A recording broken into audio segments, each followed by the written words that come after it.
The horse had broken 4 men's bones in a single week, and the widow walked straight toward him, alone, at midnight, without a lantern. Nobody in the valley could explain what she said to that animal. Nobody was close enough to hear. But by morning, the stallion stood perfectly still at her fence post, waiting. And by the following dawn, the thunder of 500 horses shook the earth outside her gate. Before we go any further, I need to ask you something, because this story is unlike anything I've told before. There's a moment in this tale where a woman chooses silence over screaming, patience over panic, and that single choice changes the fate of an entire region. Do you believe that the quietest person in the room is sometimes the most dangerous one? Drop your answer in the comments, and tell me what city or country you're watching from. I read every single one. If this kind of story moves you, hit that like button and subscribe, because what happens next will stay with you long after the video ends. Now, let me tell you about Marin Calloway, the stallion they called Ashen, and the 500 soldiers who had no idea what they were riding into. The valley of Drenwick sat between 2 ridgelines so steep that winter didn't leave until well into May. The people there were careful people, deliberate. They built their fences deep, their root cellars deeper, and their opinions deepest of all, packed so far down inside themselves that a stranger might spend a whole year in Drenwick and never know what anyone truly believed about anything. Marin Calloway had lived there her entire life, which meant she understood the silence better than most. She was 34 years old and had been a widow for going on 2 years. Her husband, Pell Calloway, had died of a lung sickness that took him slowly and then all at once, the way those things tend to go. He left her the farmstead, 43 acres of decent grazing land, a mule named Birchwood who was older than good sense, and a reputation as a woman who kept her word. That reputation was, perhaps, her most valuable inheritance. The farmstead sat at the eastern edge of Drenwick, where the valley opened up toward the lowland road. It was a position that had once seemed like a blessing. Easy access to the trading post, the mill, the small congregation that gathered every Sunday in a building that was too cold in winter and too hot in summer, but beloved nonetheless. Now that Pell was gone, that position felt more like exposure. Marin's nearest neighbor, a widower named Croft Aldine, was a quarter-mile up the ridge and hard of hearing. The farmstead was, for all practical purposes, alone. She had learned to be comfortable with that. What she had not learned to be comfortable with was the stallion. He had arrived in Drenwick 3 weeks earlier, brought by a livestock trader named such who'd purchased the animal at an estate auction 2 counties over. The horse was enormous, 17 hands, charcoal gray with a white star on his forehead, built like something that belonged in a painting rather than a paddock. Such had called him a prize. The first man who tried to saddle him called him something considerably less flattering from the ground with a dislocated shoulder. After that, 2 more men tried. One came away with a broken wrist. The other, a younger man named Dale Ferris, ended up with 3 cracked ribs and a humility he hadn't possessed before. The 4th attempt ended with the stallion clearing a 6-rail fence and disappearing into the eastern pastures, which happened to border Marin Calloway's property. Such and several of the Drenwick men had spent the better part of 2 days trying to corner the horse without success. The animal was not merely wild. He was strategic about it. He seemed to understand where men would position themselves, and he moved to deny them every angle. Old Croft Aldine watched from his ridge and declared the horse cursed. The minister said nothing, which in Drenwick amounted to agreement. By the 3rd day, Ashen, as the men had started calling him, for the color of his coat in low light, had settled into the wide stretch of open pasture along Marin's eastern fence. He grazed there with an air of total indifference to the chaos he had caused. Such was furious. The horse represented significant money and also significant embarrassment. Marin had watched all of this from her kitchen window and from her porch and from behind her fence line. She had watched the men shout and rope swing and strategize. She had watched the horse respond to every escalation with a precisely calibrated counter-escalation, and she had formed an opinion that she kept, in the Drenwick way, entirely to herself. On the 3rd night, after the men had gone home frustrated, she went out to the fence. She did not bring a rope. She did not bring grain. She brought nothing at all. She stood at the fence post nearest to where the horse was grazing, and she was quiet for a very long time. Not the quiet of someone waiting for something to happen, The quiet of someone who has already arrived somewhere and is simply present in that place. The horse lifted his head and looked at her. She did not move. He went back to grazing. She stood there for what might have been 40 minutes or might have been 2 hours. She was not the kind of woman who checked time obsessively. And then she went back inside and went to sleep. She repeated this the following night. And the night after that. On the 4th night, the horse walked to the fence. Nobody saw it happen. That was important. Later, when people tried to reconstruct events and assign meaning to them, nobody witnessed the moment the stallion called Ashen walked to the fence and stood within arm's reach of Marin Calloway. There were no witnesses to confirm or deny what was said, if anything was said, or what occurred in the space between a woman and a horse in the dark of a spring night with the ridgelines black against a sky full of cold stars. What people saw was the morning after. Such arrived at first light with 2 of the fairest boys, Dale's older brothers, Croft and Renwick, who had the combined build of a small barn, and a new rope, and a plan that mostly involved not getting kicked. He found the stallion standing calmly at Marin's fence gate. Not pacing, not snorting. Standing, the way a well-trained horse stands when it is waiting for someone it knows. Such stopped walking at a considerable distance and stared. Renwick Ferris said, quietly, "That ain't the same horse." It was, of course, the same horse. The white star on the forehead was unmistakable. But something in the animal's posture had changed so fundamentally that the observation was not entirely wrong, either. He was not tame, not in the way that word usually gets used. But he was present in a different way. Contained, rather than restrained. Like something that had made a decision. Marin came out of her house at 7 in the morning with a coffee cup in her hand, nodded at Such and the Ferris boys with the economy of greeting that was standard in Drenwick, and unlatched her gate. "I'll buy him," she said. Such opened his mouth, closed it, looked at the horse, looked at Marin. "He broke Dale's ribs," he said. "I know. He's not rideable. I can't even guarantee he won't." "Name your price," Marin said. The price Such named was lower than what he would have asked 2 weeks earlier, before the injuries and the fence clearing and the general humiliation. He named it in the manner of a man who has begun to doubt his own instincts and wants the whole situation to be someone else's problem. Marin paid it without negotiating. That, more than anything else, made the men uneasy. In Drenwick, you always negotiated. The failure to negotiate was either the sign of someone very rich or someone who knew something you didn't. Marin Calloway was not particularly rich. She led the stallion into her paddock without a rope. She walked, and he followed. Such watched this with his hat in his hand and an expression that suggested he was reconsidering several things simultaneously. "What do you want him for?" Renwick Ferris asked. Marin latched the paddock gate and looked at the horse for a moment. "Company," she said. She went back inside. The story moved through Drenwick the way all stories moved in that valley, carefully, with layers added at each telling. By the time it reached the trading post, the detail that Marin had walked out without a rope had become the detail that Marin had whispered something to the horse that made him go still as a stone. By the time it reached the Sunday congregation, the whisper had become something stranger and harder to categorize. People did not use the word she had whispered so much as they used the phrase "something she said," with the emphasis on something carrying a weight that the word itself couldn't quite support. Old Croft Aldine said, not unkindly, that Marin had always had a way with animals. Her husband Pell had said the same, apparently. The minister suggested that some people simply carried a kind of patience that animals recognized before people did. These were the reasonable explanations, and most of Drenwick settled into them the way you settle into a coat that almost fits. Not perfectly comfortable, but better than being cold. What nobody in Drenwick knew, what Marin had no particular reason to share, was what she had actually understood about the horse. She had understood, after 4 nights of watching, that Ashen was not violent by nature. He was violent by experience. There was a difference that most people missed because they were too focused on the violence itself to investigate its origin.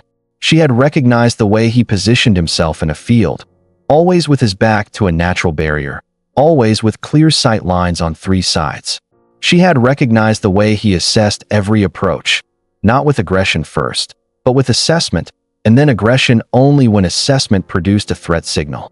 She had recognized it because she had spent 2 years developing those same habits. Grief does that, if you let it work on you long enough. It teaches you to position yourself carefully. to assess before you act, to reserve your reactions for situations that genuinely warrant them, because you have learned, at significant cost, that not everything does. The horse had been mistreated. She didn't know the details, and she didn't need them.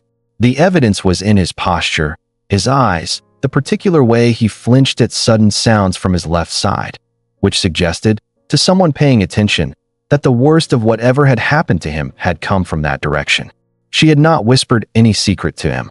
She had simply stood on the other side of a fence, in the dark, night after night, being exactly what she was, a person who was not going to hurt him, and who was patient enough to let him figure that out at his own pace. On the fourth night, when he walked to the fence, she had placed her hand on the rail, not toward him, just on the rail, and spoken 2 sentences in a low, even voice. "I know what it's like," she said. "Nobody's going to do that to you again." Whether a horse can understand those specific words is a question that falls outside the scope of this story. What is within scope is what Ashen did. He stood at that fence for another hour, and he did not move away. The morning she bought him, she was not thinking about soldiers. She was not thinking about the lowland road or the ridge or anything beyond the fence line of her 43 acres. But 3 days later, a man named Aldrich Weston rode up her track on a sweating horse with dust on his coat and something urgent in the way he was holding the reins.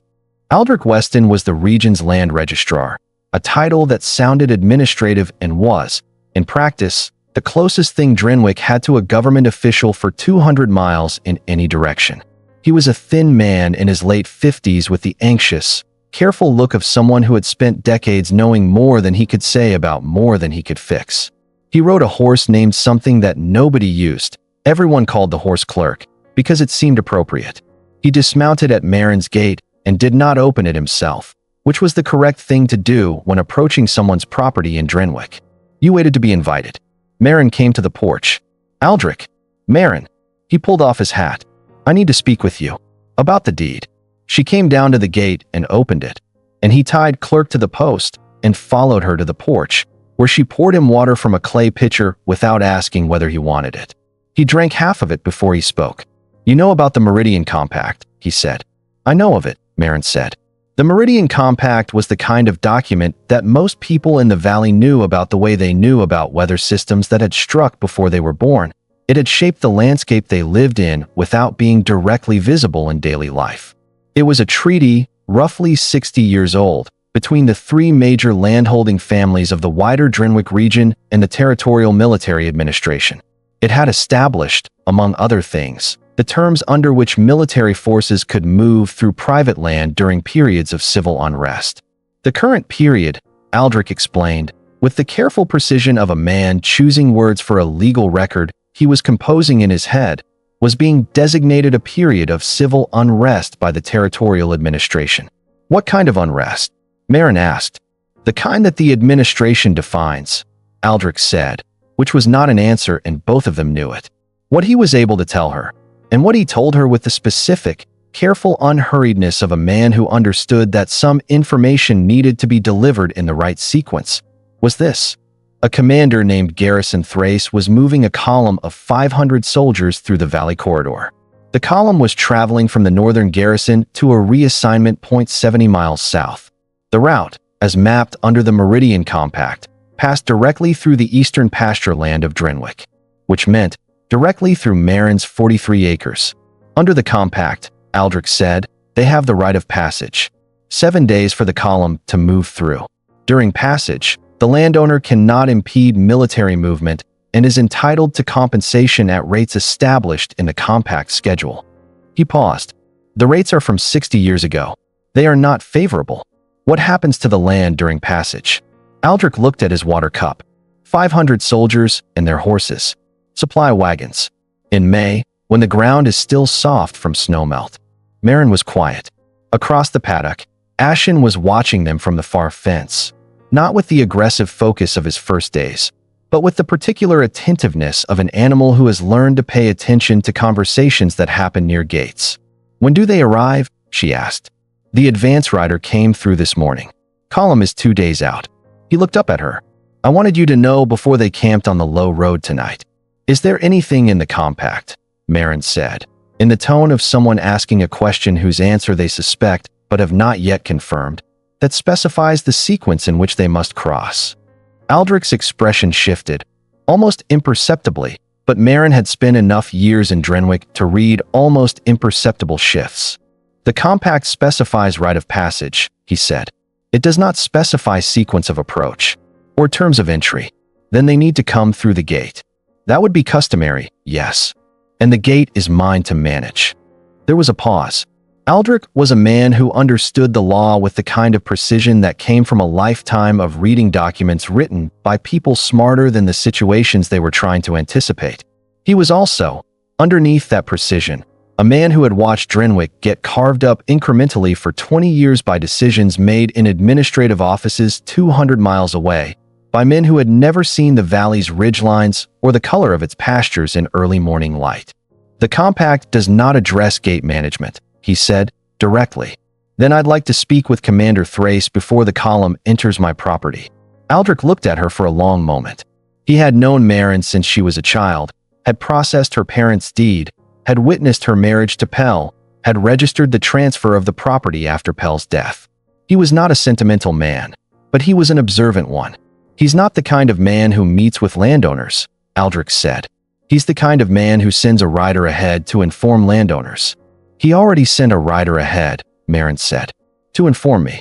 So the informing is done. Now I'd like a meeting. Aldrich put his hat back on. He looked out at the paddock, where Ashen had moved closer to the fence, not threateningly, just closer. The horse's attention had a quality to it that was difficult to name precisely. Purposeful, maybe. I'll carry the request, Aldrich said. Appreciate it. He untied Clerk from the post and was halfway down the track when he stopped and turned back, looking at the horse in the paddock. Is that the stallion that broke Dale Ferris's ribs? That's Ashen, yes. Aldrich studied the horse for another moment. The horse looked back at him with complete composure. Seems different, Aldrich said.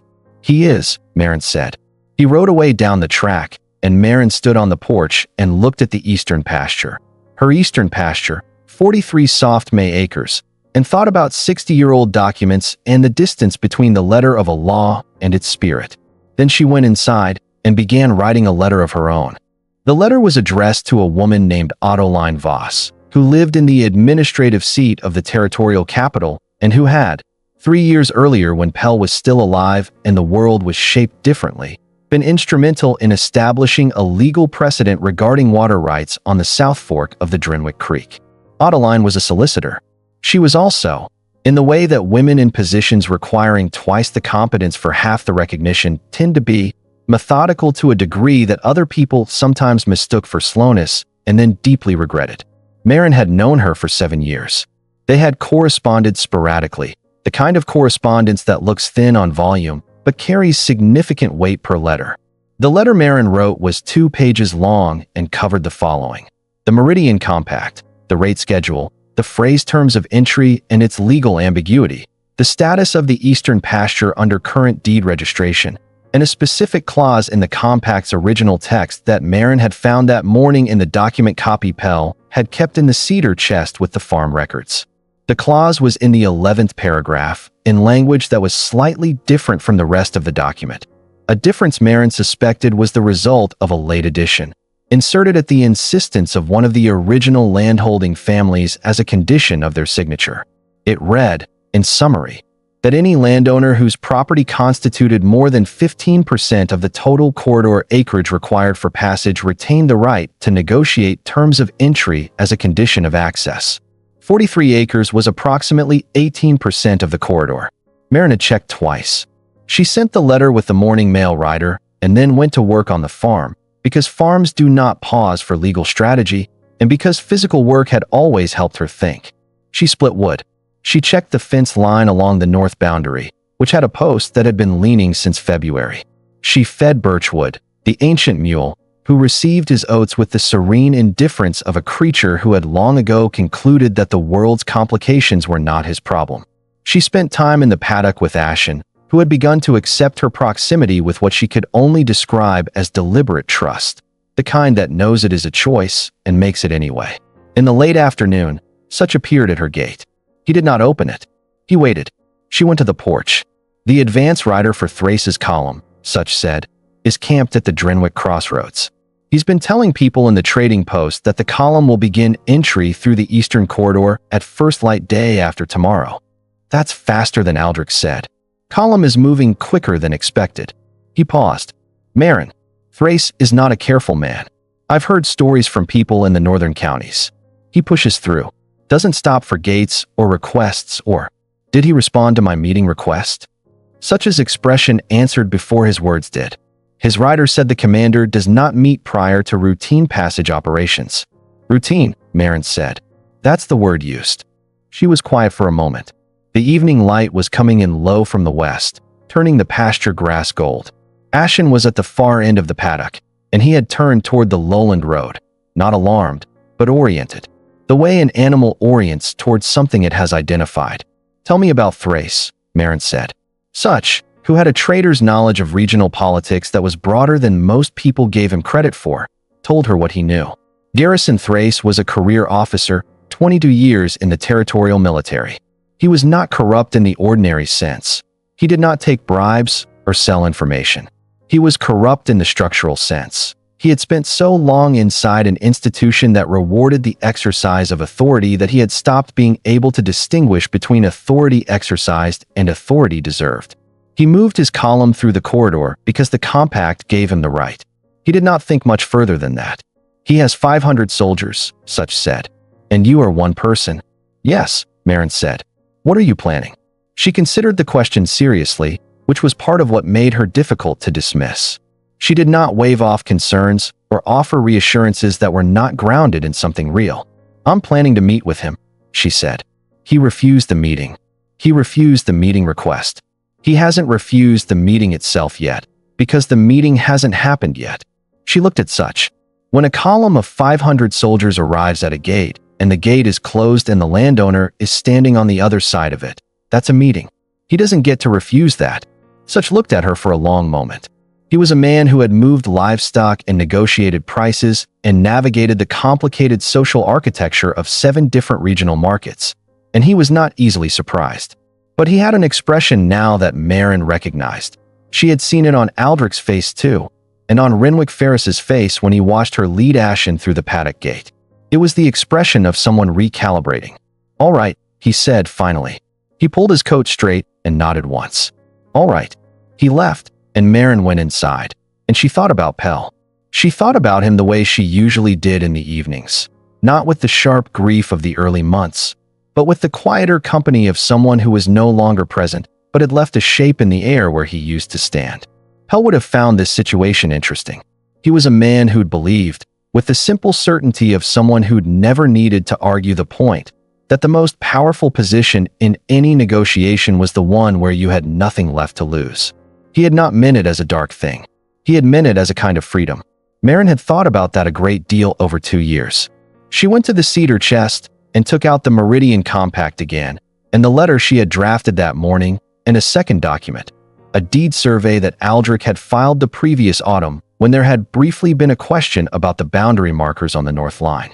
She read until the lamp needed filling, and then she filled it, and then she read some more. The response from Autoline Voss arrived the following morning, which was, strictly speaking, impossible given the distance to the capital, but the mail rider had encountered Autoline herself on the eastern road, traveling toward Drenwick for reasons of her own that she had not chosen to explain in advance. She arrived at Marin's gate at mid-morning in a wagon that was slightly better appointed than anything else on the Drenwick roads, driven by a young man named Prentice who handled the horses with the quiet competence of someone for whom horses were a profession.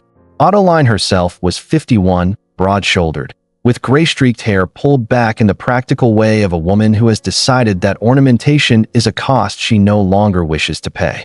She carried a document satchel that was clearly heavy.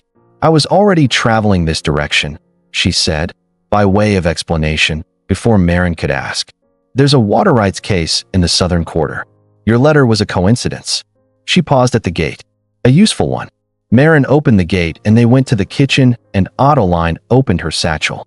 She had, in the hours since receiving Marin's letter via the mail rider, done what Autoline always did. She had read everything available. She had a copy of the Meridian Compact that was, she explained, a first-generation transcription of the original, and it contained several handwritten notes in the margins that the standard distributed copies did not. The 11th paragraph, the clause Marin had identified, had a marginal note in different ink and a different hand. The note read, "Confirmed binding per signatory review, year 12 post-execution. Requires active assertion." Active assertion, Marin said, meaning the right doesn't apply automatically. You have to invoke it. In writing, before the column arrives at the property boundary. Adeline looked at her. Which means you need to do it today. Can it still be done? The column hasn't crossed your boundary yet. As of this morning, it hasn't. The boundary. She pointed toward the eastern edge of the property, visible through the kitchen window, is the low stone wall where the grazing land starts. Marin looked. The stone wall was original to the property, laid by her father-in-law before Pell was born. It was low but continuous, running the full eastern boundary, and it was clearly visible from the lowland road. What does the invocation require? Adeline pulled a form from her satchel that she had apparently drafted in the wagon during the last stage of the journey. Your signature, a witness signature, the property deed reference, the compact citation, and a statement that you are asserting negotiation rights under the 11th paragraph prior to boundary crossing. Aldrich can witness it. Is he available? I'll send for him. While Prentice rode up to Croft Aldine's Ridge to find Aldrich, who, as it happened, was already on his way down, having heard that Adeline's wagon had come through, Adeline walked with Marin to the paddock where Ashen stood in the morning light. She looked at the horse for a long time. He's the one they were saying. Yes. And you just. Yes. Adeline was quiet. She was not, generally speaking, a person who spent a great deal of time contemplating horses. But she studied this one with the same attention she gave to legal documents, looking for the structure beneath the surface. What did you say to him? She asked eventually. Marin gave the same answer she'd been giving, in its way, to everyone who asked. Nothing that complicated. Aldrich arrived within the hour, read the invocation form with the focused attention of a man who is also mentally cross-referencing 3 other documents, and signed it without ceremony. He then looked at Adeline with the expression of someone who has been in the administrative business long enough to know when a situation has moved to a different level of seriousness. He's going to be here tomorrow morning, Aldrich said. I know, Marin said. Thrace doesn't negotiate. I want to be clear about that. He is not a man who. What does he value? Marin asked. Both Aldrich and Adeline looked at her. Every man values something, she said. Even men who don't negotiate. What does Thrace value? There was a pause. Aldrich thought about it with the careful completeness that he brought to most things. His record, he said finally. He's never had a passage operation flagged for legal irregularity. 22 years, no formal challenges. It's part of how he got the column command. Marin considered this. So a legal challenge, properly filed, would mark his record, she said. It would open an inquiry. Inquiries take time.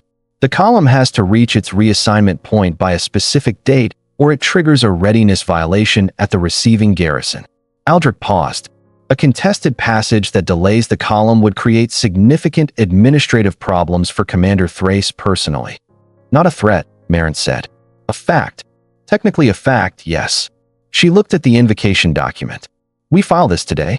Registered, delivered to the column's advance position, and a copy sent to the territorial administration. That last part, Adeline said, with the calm precision of someone who has won difficult cases by understanding exactly which moments matter, is the important part. Thrace gets a copy, and the administration gets a copy simultaneously. He can't make it disappear. The filing took the rest of the afternoon. Aldrich rode to the crossroads with the registered document and delivered it personally to the advance rider, who received it with the expression of a man who had been given something he did not know how to classify. The copies went out by courier to the territorial capital. That night, Marin sat on her porch in the dark and listened to the valley. The ridgelines were black against a sky of considerable stars. Ashen moved quietly in the paddock. Birchwood, the ancient mule, made one considered sound from his shelter and then was silent. Somewhere on the low road, 500 soldiers were camped under those same stars, cleaning equipment and checking horses and doing the ordinary maintenance of an army in transit, unaware that a 43-acre farm with one woman and a formerly dangerous horse had just placed a legally registered document between itself and them. Marin sat with her coffee until it was cold, and then she went to bed. She slept well. She had not expected to, but she did. They came at first light. Marin was already at her gate when the column's outriders appeared on the low road. 2 riders moving ahead of the main body to assess approach and report back. She could hear the column before she could see it. The particular density of sound that 500 horses and their riders and supply wagons produce. A low continuous percussion that you feel in your chest before your ears fully register it. The outriders stopped at the edge of the property boundary. They looked at the stone wall. They looked at the gate, which was closed, and at the woman standing beside it with her arms at her sides. One of them rode back toward the column. Marin waited. The advance took another 20 minutes. The main body of the column was visible now, stretching back along the low road in a line that disappeared around the bend. 500 men and horses, supply wagons, the administrative equipment of a military force in organized transit. It was, objectively, an impressive sight. The sheer quantity of organized force, the banners, the dust rising from several hundred hooves into the early morning air. She had stood at a fence for 4 nights watching an animal that everyone else had decided was unapproachable. She found that this helped. The man who rode to the front of the column and approached the gate was Garrison Thrace. She had not seen him before, but she knew him immediately, not because he looked like what she'd imagined, but because he carried authority the way some men carry a coat they've worn so long they've forgotten it isn't part of them. He was perhaps 60, with the kind of physical solidity that suggested a lifetime of purposeful exercise, and he rode with the ease of a man who had spent more of his life in a saddle than out of it.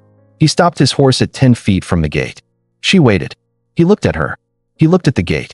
He looked at the stone wall running the length of the boundary. He looked, with slightly more attention, at the paddock, where Ashen was standing at the near fence watching the column with the focused, contained attention that was now, Marin reflected, entirely his to deploy as he saw fit. "You're the landowner," Thrace said. It was not quite a question. "Marin Calloway." "Yes." "You received notification of column passage." "I did. I also filed an invocation of negotiation rights under paragraph 11 of the Meridian Compact. I believe your advance rider delivered the document yesterday evening, simultaneously with the copy sent to the Territorial Administration."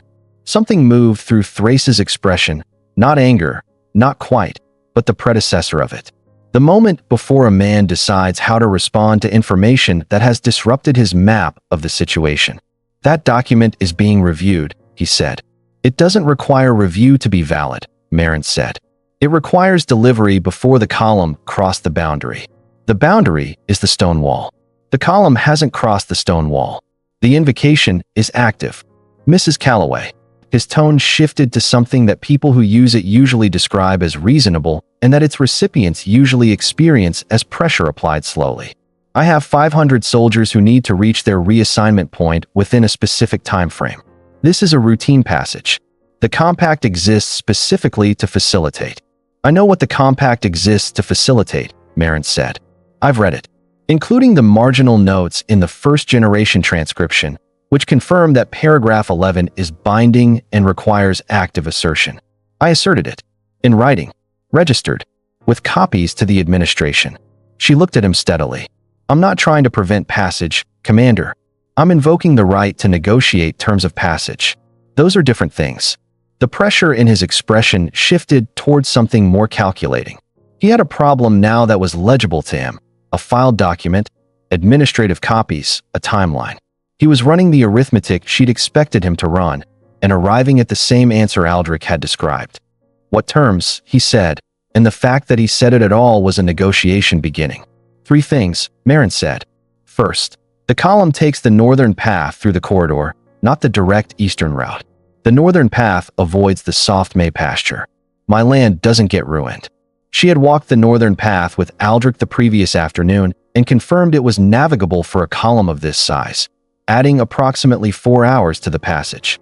Second, compensation at current market rates for any land impact that does occur, not the 60-year rates in the compact schedule. She had the current market figures from Autoline, written on a card in her pocket that she did not need to reference because she had memorized them. Third, written confirmation from your quartermaster that the column's supply wagons will stay on the established road and not cross my northern fence line. Thrace looked at her for a long time. Behind him, 500 soldiers waited in the morning air. Supply wagons, horses. The entire organized weight of institutional force paused at a stone wall and a closed gate.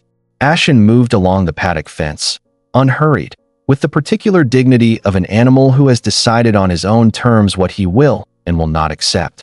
The northern path adds time, Thrace said. I know. You can still make your reassignment deadline. Aldrich Weston, the land registrar, has done the calculation. He's available to confirm it. Another silence. The thing about men like Thrace, the thing Marin had understood, working through it the previous night on the porch, was that they operated primarily within a framework of what they had the right to do. And that framework felt so total to them that they rarely thought carefully about what they had the capacity to do once someone put something legally valid in the way. He had the right of passage. He also had, if this became a contested legal matter, a record that would be open to inquiry, a timeline that would be flagged, and 500 soldiers who would be standing in a road watching their commander negotiate with a widow over a stone wall. The second option was, in its way, worse for him than the first. I want it in writing, he said. The terms. Ottoline Voss, solicitor, is at my house, Marin said. She can draft the agreement in 30 minutes. He looked at her once more, a long, evaluating look, the kind that is trying to find the angle it has missed. She looked back without blinking, without shifting, without any of the small adjustments people make when they are waiting for someone else to define the terms. 30 minutes, he said. He dismounted, handed his reins to a rider, and walked to the gate. She opened it. The agreement took 40 minutes, not 30, because Thrace's aide, a careful young man named Lund who turned out to be genuinely good at reading documents quickly, had two technical objections to Ottoline's initial language, and Ottoline agreed with both of them and revised accordingly, which created a brief moment of mutual professional respect that was, in its way, the most unexpected development of the morning. Thrace signed it. Marin signed it. Ottoline witnessed. Aldrich, who had arrived before dawn and been waiting in the kitchen with coffee and his own copy of the compact, witnessed as well. The column took the northern path. It took most of the day for all 500 soldiers and the supply wagons and the administrative equipment to move through the corridor, following the northern route around the soft May pasture. Marin watched from her porch for a while and then went about her work, because watching an army move past your fence for 8 hours is, after the first hour, less dramatic than it sounds. Ashen watched with more sustained attention. He tracked the column's movement along the ridge with the focused interest of an animal who has assessed a situation and arrived at conclusions he is keeping to himself. He did not make any aggressive gesture. He did not retreat to the far fence. He stood at the near side of the paddock and observed, with the kind of presence that several of the passing soldiers noticed and commented on to each other. Thrace did not speak to Marin again before his column completed passage. He rode through with his officers near the front, and he did not look toward her porch, which was the kind of not looking that is its own kind of acknowledgement. Ottoline stayed for another day to complete some additional paperwork related to the water rights case that had allegedly been her original reason for traveling. She and Marin sat on the porch in the evening and talked about the case, and about Pell, and about a few other things, the way women who have known each other for a long time talk, when there is no performance required. You knew he would negotiate, Ottoline said. I knew he'd calculate, Marin said. It's the same thing, for a man like that. When the math comes out on the side of negotiation, he negotiates. What if the math had come out differently? Marin was quiet for a moment. Then the inquiry would have been interesting. Aldrich said there are some aspects of the compact's original execution that have never been properly tested in an administrative context. Ottoline smiled, which was not something she did frequently or casually. You'd prepared for that outcome too. I'd prepared for several outcomes. Aldrich filed the passage agreement with the territorial administration the following week. The document established, for the first time in the compact's 60-year history, a precedent for current market rate compensation in corridor passage negotiations. Marin did not entirely understand what this would mean for future landowners in the valley, but Aldrich explained it with an expression that suggested it was significant. The compensation Marin received from Thrace's quartermaster covered the repair of the north fence post that had been leaning since February, with enough left over to buy 2 additional acres of grazing land on the south side of the property.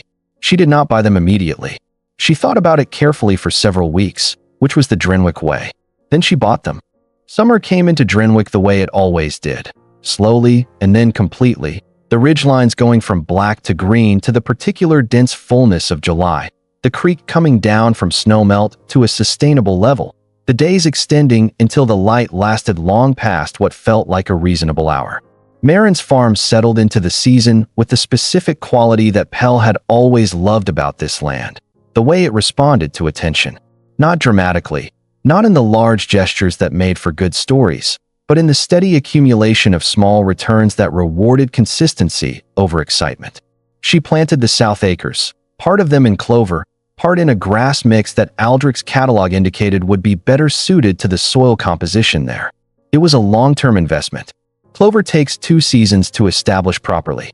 She was not, she had decided, planting for the short term.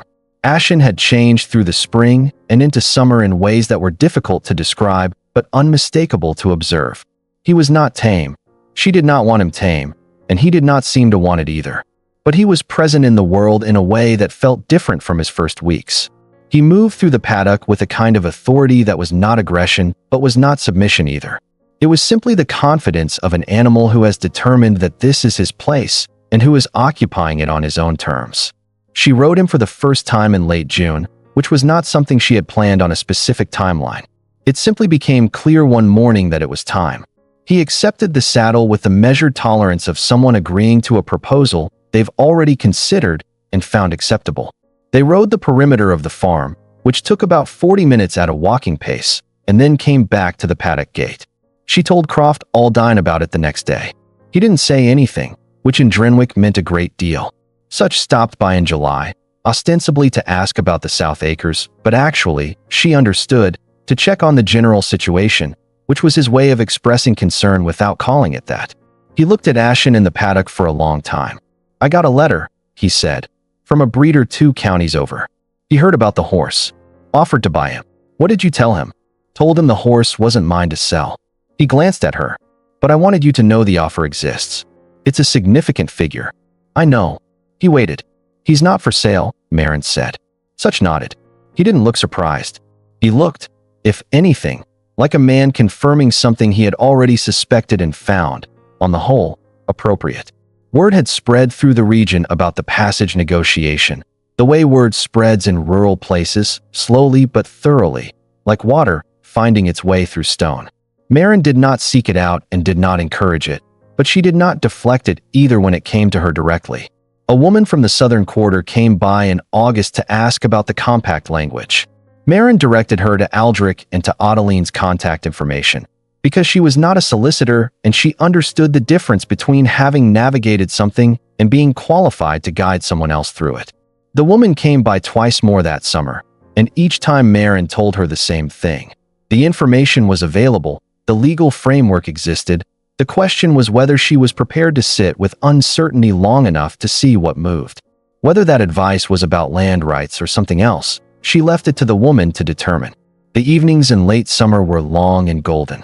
Marin had developed a habit of sitting on the porch after supper with something to read, and then not reading it, just sitting with the light and the sound of the valley settling into evening. Ashen came to the fence on these evenings with a regularity that had the quality of preference. She would bring her coffee or her water, and he would stand at the fence line, and they would keep each other company in the way that is possible between creatures who have come to understand the particular frequency the other one operates on. She thought about Pell on those evenings, less sharply than before, with more room around the thought. She thought about nothing having been lost that couldn't be, in some way, recovered, not replaced, not restored exactly, but recovered, found in a different form, turned into something that was hers in a new way. The stars over Drenwick came out slowly, ridge by ridge, in the order they always had. She stayed on the porch until she was ready to go in. "There's something I want you to sit with before this video ends." Marin never raised her voice. Not once. Not when the advance rider came with his announcement. Not when Aldrich warned her that Thrace was not the kind of man who listened. Not when 500 soldiers appeared on the low road with all the institutional weight of the territorial military behind them. She didn't raise her voice because she didn't need to. She had done something that most people, when they feel threatened, forget is an option. She had gotten quiet, gotten specific, and gotten prepared. The horse understood it before any of the people did. That's what the story is actually about. Not the soldiers, not the compact, not even the negotiation. It's about the fact that Ashen recognized in Marin something that takes a long time and a particular kind of loss to develop. The quality of someone who has already survived the worst thing and is no longer making decisions from fear. Grief changes you. It can take things from you that you never fully recover.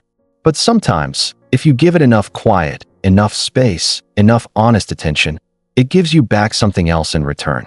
A steadiness, a kind of presence, the ability to stand at a fence in the dark and simply be exactly what you are, without performance, without pretense, without needing the outcome to be certain before you begin. The most dangerous thing in that valley, it turned out, was not the stallion nobody could touch. It was the woman who understood why he was the way he was, and chose to stand there anyway.